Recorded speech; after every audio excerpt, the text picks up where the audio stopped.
5, sorry. Hang on. Okay, we're still recording, so now. Good morning, everyone, and welcome to the Dunkeld Fire Safety Essentials presentation. My name is Raj Samurai, and my co-host Julie Owens will be undertaking this presentation for the course of the next hour, hour and 15, maybe hour and 30 minutes.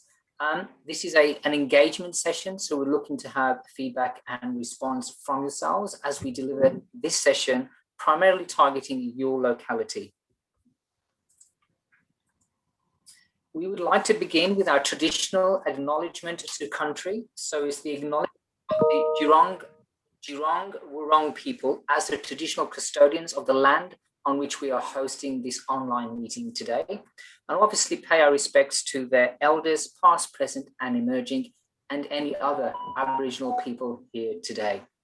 Interestingly, the Djab Wurrung people lived in the region to the south and east of the Grampians for over 4,000 years prior to the arrival of the Europeans. I may just ask Julie to comment on the technology that we're using today. Good morning, everyone, and thank you, Raj. This is a webinar. That means that you cannot turn your video or your audio on. You will be able to interact by answering polls when I put them up on the screen or by using the chat function. We are recording this session, but the recording is just for Raj and my benefit. We will not be recording you. There will be animations shown, short videos and some photos, and that will be part of the interaction. Don't worry, it won't be death by PowerPoint. If you want to react in any of the sessions, you can. To use the chat function, hover your mouse over the chat icon. There's another, usually on a computer that is, if you're using another device like a phone, you'll have to work out how that you do that, but there's a chat function and an icon down the bottom. If you would like to chat, hover over the chat icon and I will be monitoring the chat as we go. Any questions, put them there and Raj and I will try to answer them. There will be polls during the session. I will put the polls up and you will be asked for your response. I cannot see the individual responses, so don't be discouraged. I won't be picking on you for doing a different response or a wrong. There will be no wrong responses. If you wish to participate in those, you simply fill in the forms and then you hit submit. We might actually do, so first of all, if we have a practice on the chat function, if you hover your mouse over the chat function and let me know where you are from. So if you would like to try that, we'll practice that. Raj, should we go straight into the first poll, which includes how long you've been in this area? Oh, absolutely, yes. Okay, so by way of testing this new technology, both the chat and the poll function, let's go for the poll function. And Julie, I think if you would like to launch our first poll. So I'll launch the first poll and it's asking you how long you've lived in the area, how have you been to a CFA meeting before, and how did you find out about this session, and how you rate your knowledge of fire. So once you've ticked those, once you've actually clicked one of those, put submit, and then I will end the polling. It's actually quite interesting, Julie. There's only yourself and myself on this particular presentation. So maybe we can use this as a good training ground for future. And also, as we all know, this presentation will be available for our viewers, potential viewers, to view at a later date. So we'll keep the commentary and narrative as we would do under any normal circumstance. Yep. So I'll end the polling now because, as Raj said, there's no one there. I would normally share the results, and you would be able to see what the other people on the presentation are thinking or where they're from. So I'll close that back now and we'll hand back to you, Raj. Thank you. Fantastic. Thanks, Julie. So, okay. So let's talk a bit more now about, well, what are we actually, why are we here? What are we learning about? What's the context of today's meeting? So Dunkeld is located in the municipality of the Southern Grampians. In actual fact, Dunkeld was named after a Scottish town. Also, mainly due to the fact that a lot of the early settlers were in fact Scottish. Town's population is holding steady, but aging at the same time. And at the 2016 census, Dunkeld had a population of 678 individuals. One thing I do know, having presented talks like this across rural and remote Victoria, is that there's a tremendous amount of community cohesion that exists within that space. And that's the one thing that underpins the very community or cohesive nature of the work of the CFA. We are wholly or largely reliant on the activities of community groups like yourselves to maintain good community connection. It's not important for you to take notes during this presentation. A lot of the resources will be available through links that Julie and I will provide at the end. One proviso I would like to say at this stage is that some of the animations that we show may well be a bit graphic. They may actually ignite some form of trauma or you may not be very comfortable. If that is the case, feel free to look away and we will tell you prior to showing the animation and also at the end when it finishes. We're going to kick off straight away with talking about the Victorian landscape and also understanding your local fire risks. We know that this part of Victoria has experienced a fair number of fires over the years and some recent memories of the fires from last year. We're not immune to fire. And the reason for that is that Victoria is in one of the most bushfire prone parts of the world. The particular slide that you're looking at this very moment is a mixture of grassland, also bushland. There's a lot of mountainous, forested areas, and of course, farmland. Victoria has, for a long time, existed within the realms of fire. The Australian continent for millions of years has been significant, and fire in those areas has been significant in shaping the landscape. Many fires have been started in the past by lightning. Our Indigenous communities have used fire for many thousands of years to what we call care for country. And this caring for country involved using the fire as a tool that encouraged the growth and extent of grasslands, to enhance hunting, and also to reduce the levels of fuel. And we'll be talking about roadside fuel loads very shortly.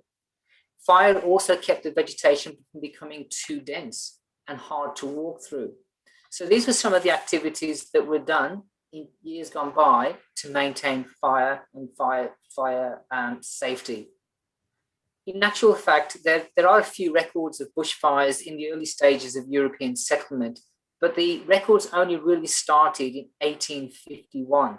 And that's kind of when we got a bit more used to the idea of fires being around and a clear and present danger. This particular slide shows the different weather districts across the state, and each fire district will have its own level of fire risk. And as you can see, we're located in the southwest region here, or District 5, as we like to know. Another thing that we need to take into consideration is seasonal outlook.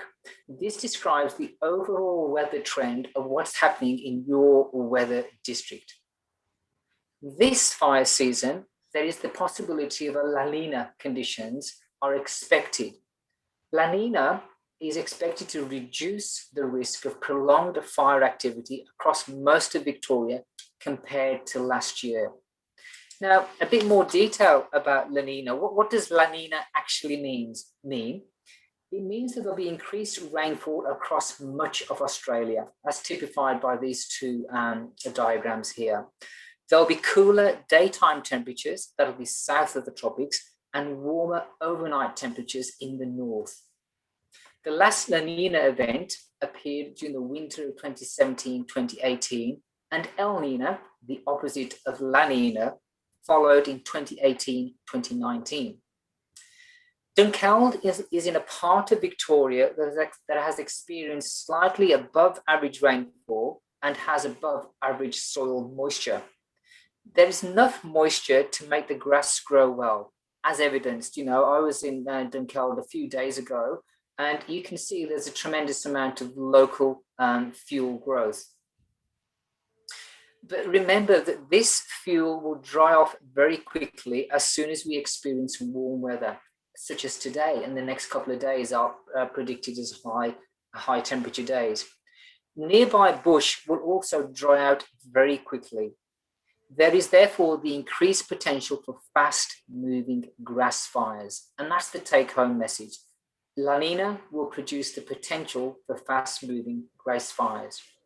And like every fire season, there is the need to be prepared that a fire could happen due to this high fuel load. Let's do a bit of consideration around local vegetation. I might just open up the chat here. Let's talk about the Dunkeld. How would you describe your landscape? And particularly if you've lived in the area for a while, what is your local landscape looking like at the moment?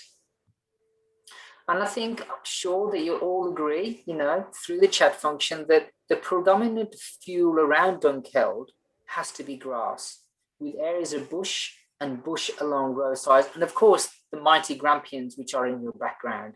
And they are always going to be potential for fast-moving grass fires, particularly when we consider the topography of the region. What does this all mean? What does this all mean in the sense that, well, open grassland is susceptible to the wind and therefore fast-moving grass fires. The direction of the wind will determine the direction of the fire. And that's when we talk about fire safety essentials, these are some of the things that we need to know and need to be mindful of. The grass, once cured, which means once it's dried, fast-moving grass fires can actually come from any direction depending on the wind, even from the southwest. Trees on road reserves and bush reserves will generate embers, and more about embers very shortly, spreading the fire and creating numerous small fires ahead of the fire front. Fires move faster uphill. In fact, for every 10-degree increase in slope, a fire will double in speed. So that's very interesting to note. For every 10 degrees increase in slope, a fire increases in speed 2 times, it doubles. This is due to greater radiant heat and greater convective heat. Uphill slopes or on the undulating land will cause the fire to speed up and move in unexpected directions.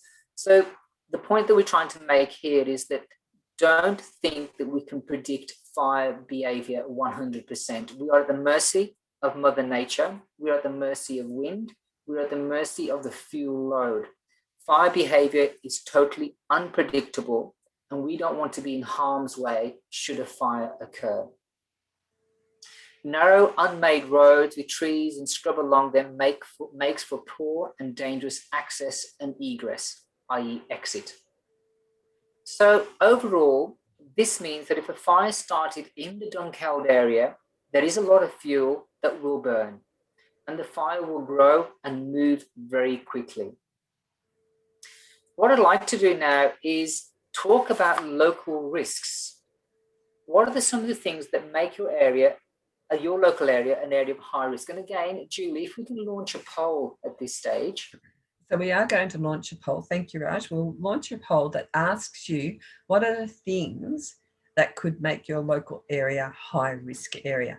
This is a multiple choice poll. So there is no wrong answer. So if you would just like to tick the things that you think may make your local area a high risk area.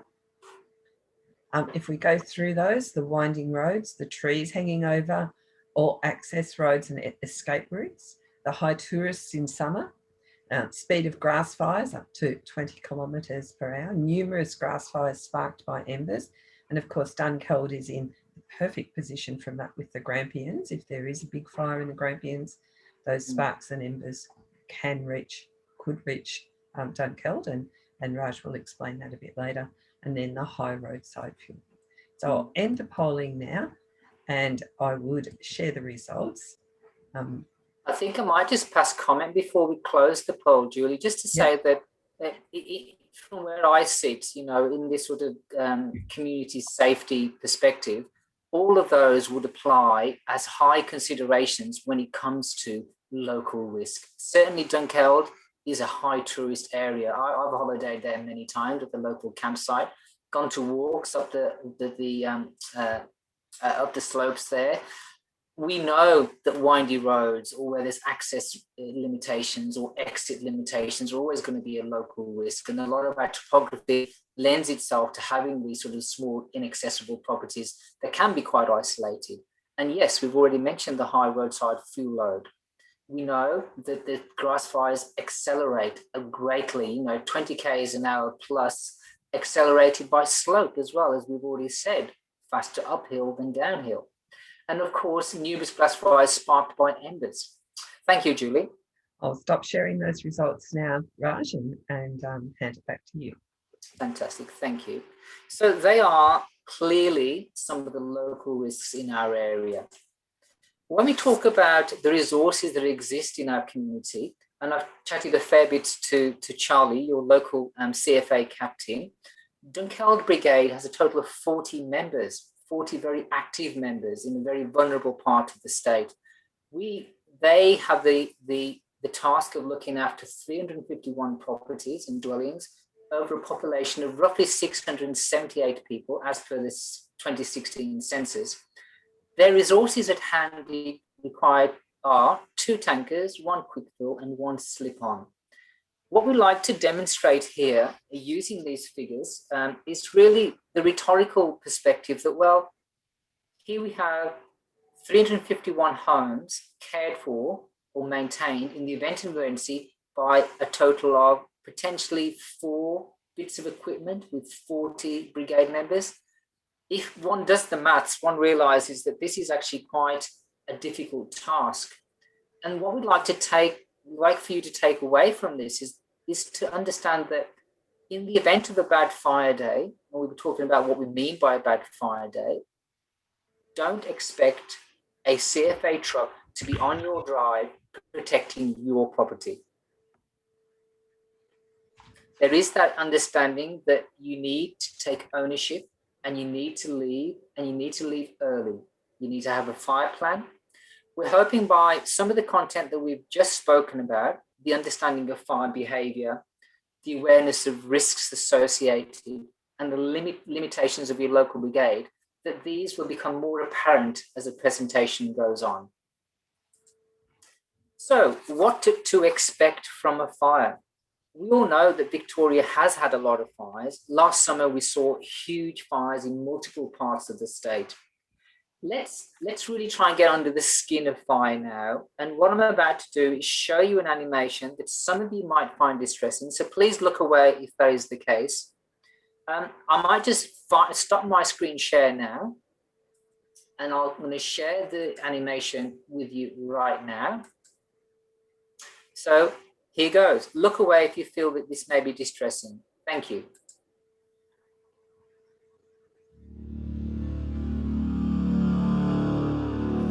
During a bushfire, embers will reach your home long before the flames do.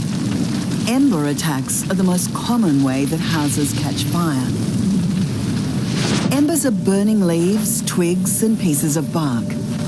They help the bushfire spread by starting spot fires ahead of the main fire front. Short-distance ember attacks happen when leaves and small pieces of bark are blown from burning trees. The intense shower of sparks that forms fills the air with hot, burning embers, which will land on nearby vegetation and properties. The hot embers can easily land and get into your clothes and burn your skin, eyes, and airways. Small fires will start all around you and quickly become uncontrollable. The resulting chaos creates confusion as the fire seems to come from many directions. meaning it will be difficult to make good decisions about your safety. The experience will be physically exhausting and emotionally traumatic. Long-distance ember attack is caused by large bushfires that generate intense heat. As the hot air rises, it forms a column of smoke that sucks in air like a vacuum, increasing the intensity of the fire. The updraft in the column lifts embers, like large pieces of burning ribbon bark, hundreds of metres into the air, where strong winds can carry them many kilometres beyond the fire front. On Black Saturday, embers travelled more than 30 kilometres ahead of the main fire. When these embers land, they often start fires where leaves naturally accumulate, like in gutters, doorways and garden beds. So while you might think you're safe when a bushfire is far away, embers can fall from the sky and land around your home long before you even know there's a fire. But remember, your home isn't the only thing under threat during an ember attack. By the time you realise the danger, it might be too late as escape routes become jammed.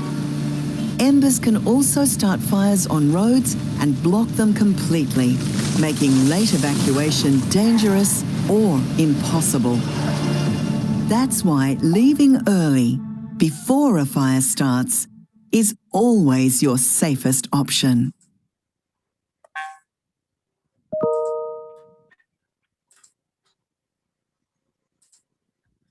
I think that particular animation speaks for itself. It's graphic, it's real, and evidence, paying reference to Black Saturday and the fact that the embers traveled for 30 kilometers. There's no doubt that ember attack is by far the biggest cause of property loss during a fire. Now, when we talk about ember attack, we're talking about direct flame impact. Dry fuel on your property allows a running grass fire to burn right up to your house. That old adage that if there's fuel up to your doorstep, there will be fire up to your doorstep. Ensure that you have fire breaks as a means to break the continuity of fuel. And by that, we mean having a break somewhere around your property, maybe driveways, maybe a non-green area, a veg patch, gravel paths, and there are many other options we can talk to you about. We often say that vegetation looks to burn, the germination of seeds, which is crucial. And as I mentioned, the connection to Indigenous practices in the early days. Ember attack, nearby or distant burning bush, trees. These embers will travel towards your property and home, starting numerous small fires, as we've already said. Julie, would you like to add any further comment there while I introduce our next animation? So just as ember attacks are the biggest destroyer of property in a fire, because the embers can travel so far and they get into the fire, that's why, yes, we are asking you to leave early, but prepare your property before you leave, so there's less risk of that ember attack causing fires in your home. The next video, that animation that Raj is going to show you, will show you the biggest cause of people dying in a fire. Just as the ember attack causes property to burn, this one is also a danger to people and is the cause of the loss of life in fire. Thanks, Julie.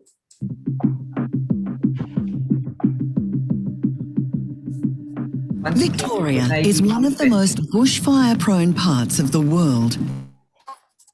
Every summer, bushfires threaten properties and lives. But did you know it's not the flames that kill most bushfire victims?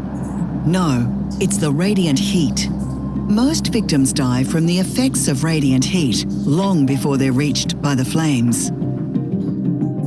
Radiant heat is what you feel when you sit next to a campfire, If a campfire heats up to 2 kilowatts per square metre, you'll feel that it's too hot and will want to move back from the fire. If you don't, this amount of radiant heat is enough to cause burns and blisters in as little as 40 seconds. At 12 kilowatts, it can cause some materials like dry timber to ignite. A bushfire can reach 100 kilowatts, and the effects can be truly catastrophic. For humans, radiant heat can cause burns from 100 metres away and cause a dangerous increase in body temperature. Radiant heat can cause the rapid onset of heat stroke.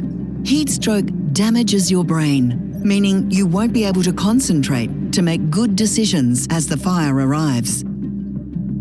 Other impacts include severe damage of internal organs and death. There are some things you can do if you're caught in a fire. Cover your skin with long-sleeved natural fibre clothing, like wool. It's also useful to know that radiant heat only travels in straight lines and can't bend around corners. So, sheltering behind or inside solid structures may help protect you. But be aware, radiant heat will travel straight through glass. The best defence against radiant heat is a simple one. If you're not anywhere near a bushfire, its radiant heat can't hurt you. Leaving early is always your safest option. It's quite amazing, isn't it? You know, when we talk about radiant heat, the writing's on the wall. We both Julie and I are passionate about staying safe, about knowing if there's risk and risk mitigation, staying out of harm's way. When I saw this video for the first time, it was quite a shocking video, and it's designed to be shocking, to the fact that your skin can blister from as close as, you know, a couple of meters away from a fire. And the very essence of radiant heat and the amount of the heat that a radiant heat generates, the 100 kilowatts plus, gives you some idea of the intensity of fire. So why put yourself in harm's way? Why put yourself in the way of something that you can't see? Radiant heat is almost invisible. It arrives before the flames ever get to you. And obviously the danger there is that, you know, if it's invisible, you become complacent. And complacency is something that we don't want. This thing about the fast-moving grass fires that we're possibly going to have this year, even the grass fires can produce enough radiant heat to kill or injure people. And that's the bottom line, folks. What you see on your slide at the moment on your screens is a slide of some testimonials from people that were caught in fires. And what I might do at this stage also is share, Julie, if you want to talk to this slide, I'll just share another animation that will actually allow people to understand the complexity of not being in a situation when fires were around. Thanks, Raj. CFA's main message is leave early. Even before you know that there's a fire in the area, is a good idea to leave early. As that first animation showed you with the Ember Attack, you may not even know there's a fire and your Ember Attack. A lot of people have learnt lessons from Black Saturday from 2009. And the video that Raj is about to show actually explains that. Yeah, this particular presentation is entitled "I'll Never Do That Again," and this is from some hardcore, well-experienced people, and the voices and the narrative speaks for itself. 10 years ago, when all the dams were full and the tanks were full and there was plenty of water, I probably would have stayed and I would have died. Nothing went the way we might have anticipated. Whatever preparations you put into place, you only need something small to go wrong. You know, in future, I don't think we'd want to put the kids through that sort of trauma, I guess. Yeah, wouldn't put the kids through that again. If it was my choice, I wouldn't stay again. if we had another day like that, if I had the opportunity to get out, I would go before the fire even got here.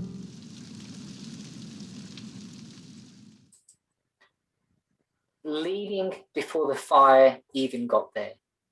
That's the take-home message. That's all Julie and I want to get across to you, which is stay out of harm's way, understand what you're up against. You're up against a natural force combined with radiant heat, combined with unpredictability, combined with that there's no predetermined you live, you don't. It's all out and everyone is at risk of harm. Stay away. Make sure that you've got something in place that will allow you a fire plan in place that will allow you a chance to be out of harm's way. These are some of the take-home messages from this half of the presentation. We acknowledge that this is a very stressful time and there are no two ways about that. We acknowledge also that a lot of things can happen very quickly, and the greater level of preparation that you have, the greater your chances of survival. The CFA is passionate about making sure that you understand that in the event of a bad fire day, and more about what a bad fire day is very shortly, in the event of a bad fire day, take ownership of the situation, understand that you may not have support on your drive from a resource that may be stretched in many different directions on the event of the bad fire day. And I'm sure that Charlie will attest to this as well in terms of his knowledge of fires in the Dunkeld area and other fires that he's attended. We cannot predict what will happen on a fire day, and the greater degree of preparation you have, the greater your chances of survival. So how do you know if there is a fire? I might just open up the chat function, and if people can respond, well, what do they look for when they want to know if there's a fire in the area? Before we do that, Raj, I might actually put a poll up talking about decision making. Do people understand, or it's important that people understand that their decision-making ability during a fire in a situation like that, and some of those comments from those people who had been through the fire show that. So what do you think would impact your ability to make a good decision? So I'm going to launch this poll that asks you those questions. What do you think would hinder your ability to make those good decisions?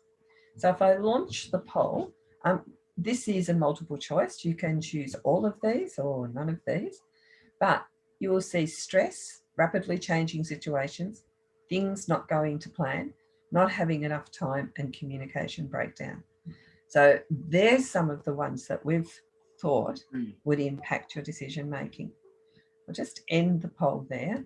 And of course, I would normally share the poll to let people know how things are going. I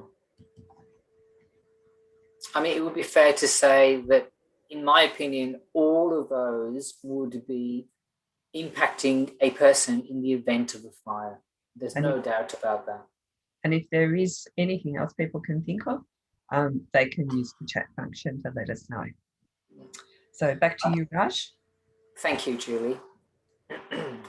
I think it might be fair to say that in the event of a fire, the world is a very different place. It's a dark place, it's a noisy place, and it's a very disorientating environment. The greater your level of preparation, and it comes back to that level of preparedness, the greater your chances of survival. So be prepared. We'll be giving links out at the end of the presentation to a template that actually works really well for family members to sit around the table and discuss the options that would be open to them in the event of a bad fire day. Have that fire plan ready, have it visible. It comes with a fridge magnet that can be placed onto a fridge, so all the members of the family are aware of what they're going to do on such a day. Don't leave it till the last minute. I might hand over to Julie now to give you an overview of the FDR, the fire danger ratings. What does it mean? And dispel some of the confusion that might exist around it as well. Thank you, Raj. Once again, I'm going to actually launch a poll just to gauge what your thoughts are on what you think the FDRs mean. And then we're just going to talk about code red days and severe days. So I'll launch that poll first, and you'll see that what does the FDR mean? Does it mean that it's an indication of how likely a fire will start, or is it an indication how bad a fire would be if there was one to start? How many code red days do you think have happened in the southwest region? And remember, that's the region in which we are. And then the severe and extreme days. How many days do you think we've had in this time? I'll end the polling and I will share the results. And now I'll stop sharing and I will just talk to you a little bit about these signs. People think usually that these indicate how likely it is a fire to start, but it actually is an indication of how hard or how likely it is a fire is to put out. If on a low moderate day, there is every chance there's still going to be a fire, but there's also every chance that that fire can be controlled. A high day is almost the same, it could be controlled. There's a high degree of likelihood that it will be controlled. Very high, it's getting harder to control. And a severe and extreme, very difficult to control. On an extreme day, nobody can guarantee that a fire will be controlled. On any of these days, a fire can start, but those ratings indicate how easy it will be for the fire to be controlled. And a code red day, of course, indicates that nobody really knows. That is your worst possible scenario on a fire day, on a bad fire day. With the poll results, there have been no code red days in southwest Victoria. There have been code red days in Victoria since 2009 when the fire danger ratings were introduced, but there have been no code red. There have been a number of severe and extreme days though. On a severe day, you will expect hot, dry and possibly windy conditions. And if a fire starts and takes hold, it may be uncontrollable. On an extreme day, it will be uncontrollable. Firefighters will be out there fighting it, but it will be unpredictable and start fast moving. Spot fires may start and they will move quickly. And on a code red day, of course, as I said, they are the worst possible conditions. Homes are not designed to withstand a code red day. So the take-home message is leave early. Know your triggers and act. Know your ratings and leave early. The night before is better than on the day. If I hand it back to you, Raj. Thank you, Julie, for that explanation. It's good to know what that actually means. The fire danger rating is an indicator of how difficult it will be to put out a fire if it were to start. Thank you, Julie. Now, when we talk about where we get all this information from, we live in a very busy world with many different platforms that are out there that offer us information, constantly bombarded, be it radio, television, newspaper, magazines. And that's before you go into the world of digital formats like social media. I call it infobesity, information obesity. We are overloaded, we are bombarded. At the time of crisis, when we talk about critical management of situations, emergency management, we need to have reliable, evidence-based, real-time advice. The screen that I'm showing to you at the moment is what we call informal sources of information. Yes, okay, good local intel, but not totally credible. So beware of this informal routes. What we'd like to think is a better source of information, the real-time information, are these sources of information. Of particular significance and importance is the Vic Emergency app down in the bottom left-hand corner there. We strongly suggest every community member to have the Vic Emergency app on their mobile phone. It is a fantastic app that gives real-time information about fire behaviour either in your locality or anywhere else that you choose to look and find out about. Particularly good if you're on the road and traveling to a particular area where there is a risk of fire. It'll give you an indicator of roads that are blocked, areas that are not passable, and alternative options that you can seek. Other credible sources of information include the Vic Emergency Hotline, local news, and in particular the ABC local news, and we'll talk more about the importance of having a battery-operated radio. There are other online sources such as Emergency Management Victoria. They are here and they are there to protect you and to give you real-time information.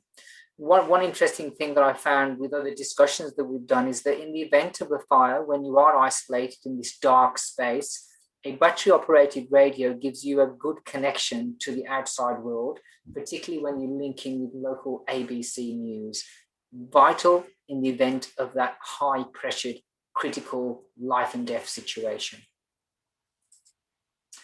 Julie, I might hand back to you just to give an overview of the triage of the warning systems that are available through the Vic Emergency app.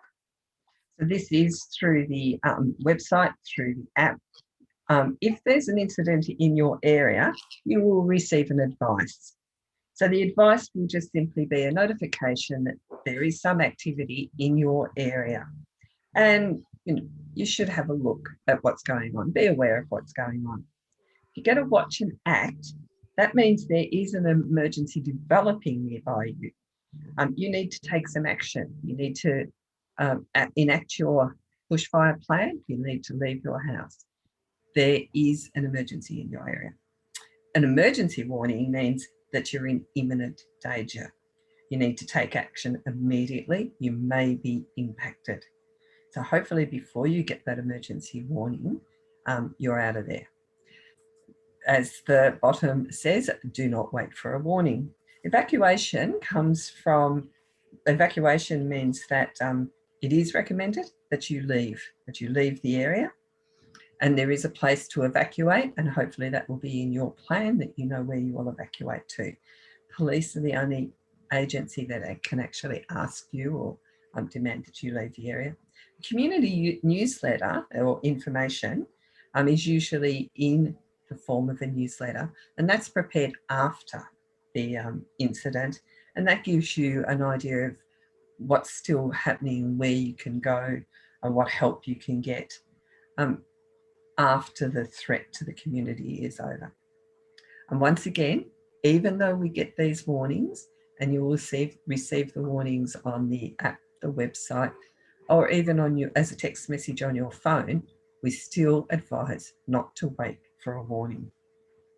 And I might give you an example of that, Raj, immediately as to why you shouldn't wait for a warning. Let's just say you're in your house, and there it is in the middle of that line, and a fire starts. So when a fire starts, someone rings 000. So when 000 is called, and usually it's not when it actually starts, it's when it's been going for a bit because people don't see it straight away. So they ring 000. And so the fire's already been going for a bit. Now the firemen get on their truck and they get to the station and they get on their truck. 10 minutes has already gone by and the firemen have only just got on their truck heading towards the fire. So you're sitting in your house, you've got your blinds closed, and you suddenly get an advice message to say that there's an incident in your area, there's something happening in your area, but look how close it is to your house. That's the quickest that this fire can be, this information can be given to you, considering that the fire started such a short way from your house. By the time you get your watch and act message, or you don't get a watch and act message, you get an emergency warning message and it's already past your house. So it's okay for the person who's on this line past the 30 minutes mark. They've had their emergency warning not well in time, but they've had their emergency warning and still should be able to act. But you haven't. You have already passed that stage. So the big take home from this is you might be well ahead of the warnings. Thank you, Julie. So, bearing all that in mind, we might have lots of great technology and communication systems, but the bottom line is you and your instincts and your senses. Being able to use your senses optimally to maximize your chances of survival. The moment you get that gut instinct that things aren't right, there's a really good chance they're not right. Use the power of vision. Look around. If you see smoke on the horizon or anything out of the ordinary, if you hear fire noises or crackling, if you see embers, if you smell smoke, all of these allow you to make an informed decision about when to leave your property. What's the trigger going to be for you to leave your property? Use those credible sources as well, the Vic Emergency app, the Vic Emergency app on your phone. Stay ahead of the warnings. And that's kind of what we're trying to say. Protect yourself and use your initiative. Move out of harm's way and don't become a fatality. This all then depends on your ability to plan and make decisions. And the planning and decision making is imperative. And we particularly like this particular section or this module within this presentation because it brings everything that we've spoken together at this end with a scenario. This is a hypothetical scenario that we want to try and share with you. And it won't be too different to the real world. This is actually a very real hypothetical. So I think Julie will probably talk through it with you to give you a sense of what we're trying to demonstrate here. So as Raj says, we'll put all this together, all the information that we've given you so far, we'll put it together in this scenario. So it's 8 o'clock on a Wednesday morning. You look outside and you can see it is hot and windy. You know from the morning news that it's an extreme fire danger day. You know what that means. But you've got some stuff to do. In Hamilton, it's not too far from Dunkeld. So you jump in your car and you head off to Hamilton. You've got an appointment. You've got to check up on your parents in Hamilton. So you can see little branches falling. You can feel the heat through the glass windows, but you're still fine. You can't see any sign of smoke. It's just the wind. So it's about lunchtime and you overhear people talking in the cafe that there's a fire started near Dunkeld. And of course that can be very general. Where's near Dunkeld? You jump on the Emergency Vic app, the Vic Emergency app, and you find out whereabouts it started. And you can see that it is a short distance from your home. So you think, yeah, okay, I'm going to go home now. You've done your bit and you've done what you needed to do. So you hop in your car and you want to make sure everything's all right at home. And as you get closer to home, you see that the road is blocked by police. You wind down your window, they advise you that it's not safe for you to come down this road. There's trees burning across the road. You have to find somewhere else to go until the road is open again. So now I'm going to actually ask you some questions via the poll. So I will launch the poll. I want you to think about that day, what you would have been doing. So if I launch the poll, what would you have been doing on an average Wednesday in summer? Would you be at home? Would you be at work? Would you be on holidays? And thinking about last summer, what would you have prepared to spend a night away from home in an emergency situation like this? Say you had got into Hamilton. Would you have been prepared to stay in Hamilton if you had to when that road was blocked?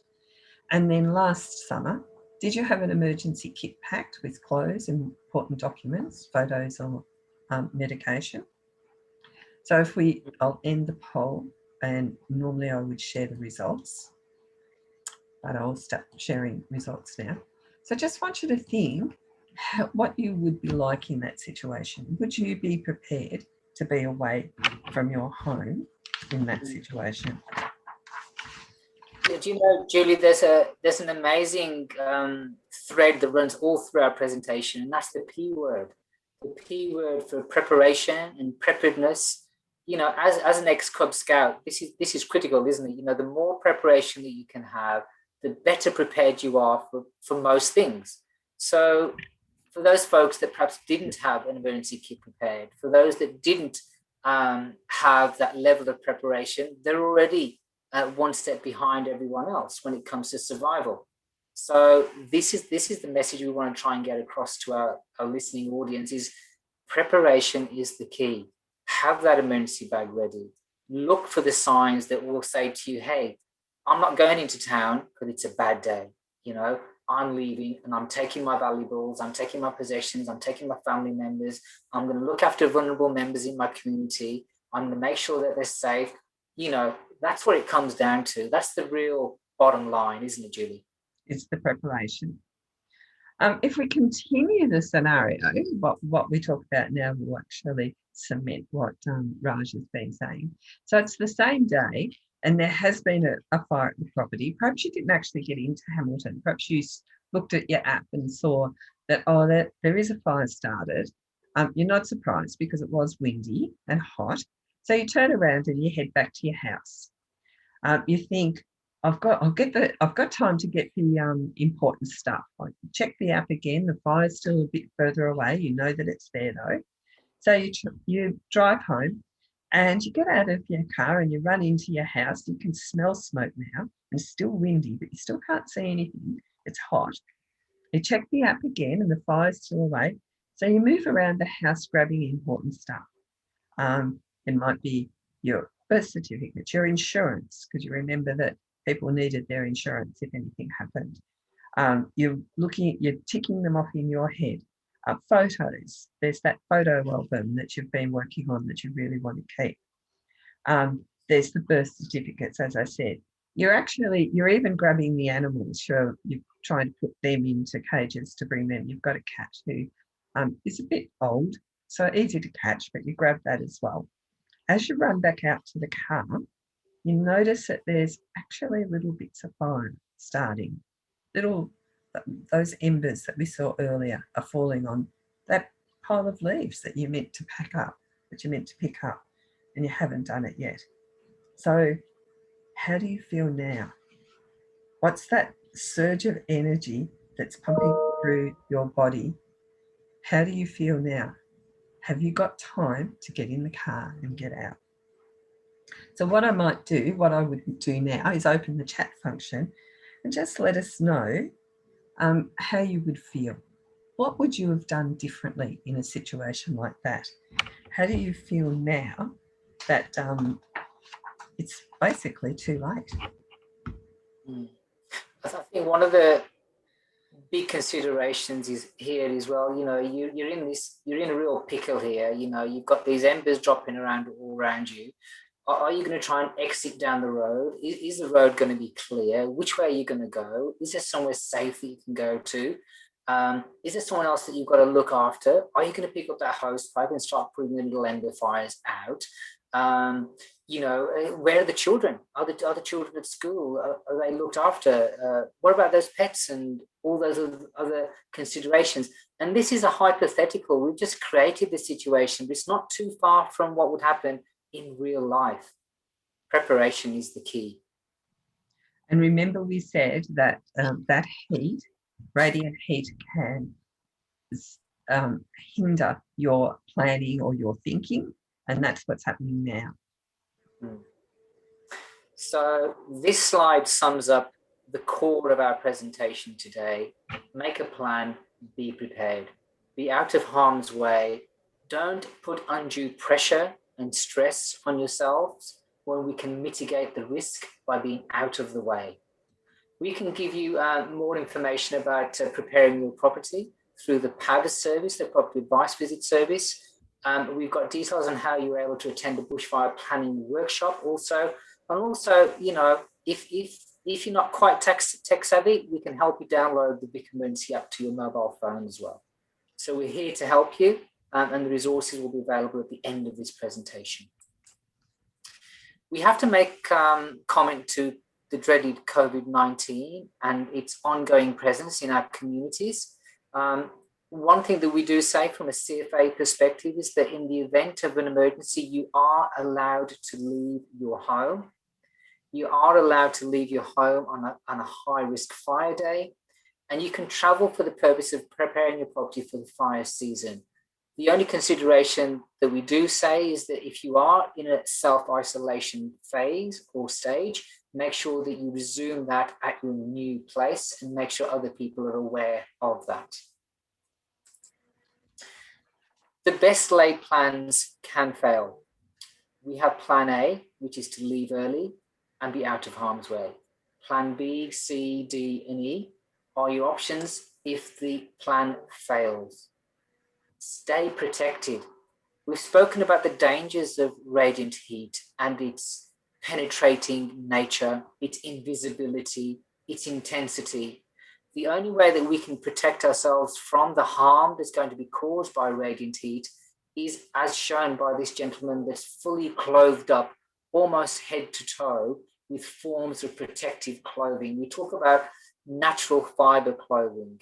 We talk about tough leather gloves and sturdy boots or woolen.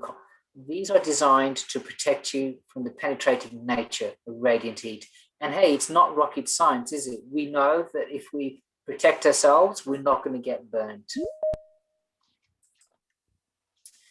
We also spoke with the animation that we showed you earlier about protection by hiding or sheltering behind or inside solid objects. They'll provide a level of protection from radiant heat, but remember the radiant heat does travel through glass, so always be mindful of being away from glass that could potentially break. We also would say that it's great to seek refuge in a water reservoir of some kind, be it a river, a dam, a swimming pool. It's often also, and we'll talk shortly about neighbourhood safer places in a short while, but let's just pay a bit of attention to stationary cars. And as Julie might explain to you, that stationary cars or a car is designed primarily to get you from A to B. They are not designed to be places of refuge, although if you are caught in a fire situation, you can seek refuge in a car. Julie? If you have to seek refuge in a car, and of course we advise that you don't, you are not in that situation, but if you have to, pull off the road. It's important that you're off the road. The smoke will hide you from emergency vehicles or other vehicles that are on the road, and that may cause a collision. So you need to pull off the road. It would be best to pull into a burnt area away from fuel. So if you can pull into an area where there is very little fuel or there is burnt fuel even, that's better. Remember, the radiant heat goes through glass, so you need to get down low in your car. If you have a blanket, a woolen blanket that you can cover yourself with, have water for hydration, but of course don't wet the blanket because you don't want to get steam burns, and monitor the fire. Find out where the fire is going, and as soon as it is past, and it will pass very quickly, it will be loud and hot and smoky and very scary, get out of the car. The car will remain hot, but onto burnt ground. The one thing I can say is it is best not to be in that situation. Have your lights on so people know where you are. And if you have one of those radios that Raj was talking about before, you will be able to monitor the situation and find out where the fire has been and where it is. Mm-hmm. Just remember, don't stay on the road if you can, because you don't want to block emergency services and you don't want other people to crash into you and cause that collision. Thanks, Raj. Thanks, Julie. I'm so glad you made that last comment. Both Julie and I are volunteer firefighters with our local brigades. And often we can go out to calls. I've heard captains and brigade members say, as long as members of the public are away from main roads on that burnt area and not being an impediment to our accessing or even exiting from a fire scene, that's the best thing. But, you know, we know there have been cases where vehicles have become an impediment, and that's the last thing that we want. When we talk about bushfire places of last resort, they are denoted by a green sign as shown on this slide here. Bushfire places of last resort won't guarantee safety, or certainly they will not be a comfortable experience. As the name suggests, they are a place of last resort. They offer a chance of survival and generally tend to be some distance away from radiant heat, generally. So in the case of Dunkeld, the identified bushfire place of last resort is the Anglican Church. So the Anglican Church would be a bushfire place of last resort in the Dunkeld area. We often show some of the images of fire because fire can look very different to different people with a different lens, but there's no doubting the damage that fire can cause and its unstoppable nature as well. These are the final take-home messages of today's presentation. It's about survival, it's about knowing what your options are, and it's about seeking information from your local brigade captain, whose details are given here. So Charles Blackwell, or Charlie Blackwell, who's an active member of the local brigade, will be more than happy to take calls from yourselves in regards to fire protection, fire awareness, and also about knowing what the brigade is capable of in the event of a bad fire day. As Julie mentioned, some of those severe, extremely high, code red, extreme days, they're the ones that we need to be really mindful of. We talk a lot about having a fire plan. I suggest that we look at the resources that are available at the end and actively look at the template for leaving early, being away from your premise or your home on a bad fire day, and knowing what that trigger is for you. One thing that both Julie and I would like to say as we end this presentation is that some of you may have found some of the information and particularly the animations somewhat graphic and disturbing. And we make no apologies, that's the nature of fire, and we have to show the reality that is fire. If you have been impacted or feel in some way that you need to seek support, then there are a couple of services that are available out there that you can contact on the free phone numbers and seek further advice. On behalf of Julie and myself, I would like to say... Just before we do finish, sorry, Raj, I might just put up a final poll. Oh, sorry, Julie. I always forget the final poll. Sorry. So that's okay, because this is a final poll. This is actually just asking some questions about this presentation. Did this meeting give you a better understanding of bushfire risk in your area? And would you recommend this program to the family and friends or neighbours in a fire-prone area? If you could just have a look at that poll, and it's just a yes or a no answer, that gives us some indication of how the presentation went, and it gives us some idea of what is needed. So sorry, Raj, I'll share those results, but then close that poll and Fantastic. You can continue. Yeah, actually in actual fact, this final poll is a really important one for us to actually establish the worth and the value of this online engagement. So your input is valuable here. I'd like to just end by thanking those that have attended today. I'd like to thank Charlie Blackwell for his support from Dunkeld Brigade, and also, of course, Julie for co-hosting this presentation this morning. We hope that it's been valuable to you.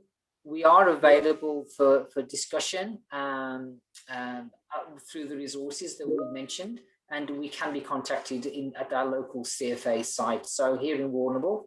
So please feel free to touch base if you need to. It's been a pleasure presenting this presentation to you today. Stay safe, be prepared. Thank you. Thank you, everyone.